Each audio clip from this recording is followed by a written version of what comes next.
مشرق وسطیٰ میں موجودہ دور میں پچھلی کئی دہائیوں سے کیا ہو رہا ہے۔ 1917 میں فلسطین پر اس وقت کی سپر طاقت برطانیہ نے قبضہ کیا تھا اور آج وہ براہ راست اسرائیلی قبضے میں ہے۔ برطانوی قبضہ خلافت عثمانیہ کا شکست اور فلسطین میں برطانیہ کا مسلمانوں کو کمزور کرنا ریاست اسرائیل کے قیام کے سلسلے میں تھا۔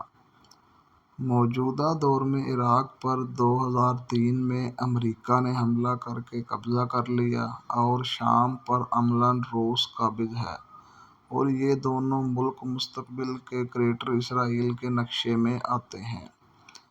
عراق اور شام کو کئی دہائیوں سے مسلسل کمزور کیا جا رہا اور وہاں کی آبادی کا قتل عام جاری ہے تاکہ مناسب وقت پہ اسرائیل جب ان ملکوں میں داخل ہو تو کسی مشکل کا سامنا نہ ہو۔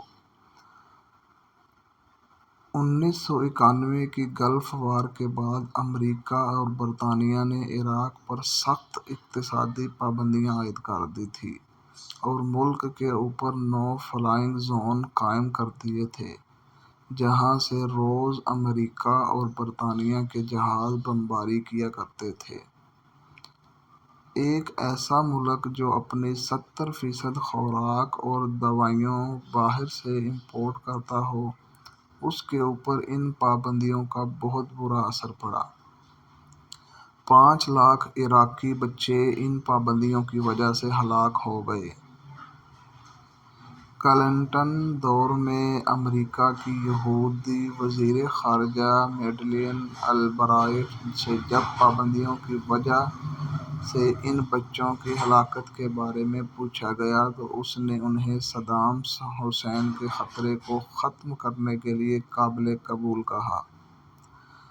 امریکہ نے عراق میں جینوسائیڈ انسانی نسل کشی کے لیے جان بوجھ کر 1991 سے 2003 تک عراق کے پانی، بجلی اور بنیادی انفراسٹرکچر کو تباہ کیا اور وہاں اسپینٹ یورینیم کی گولیاں استعمال کی جن سے ابھی تک معذور بچے پیدا ہو رہے ہیں۔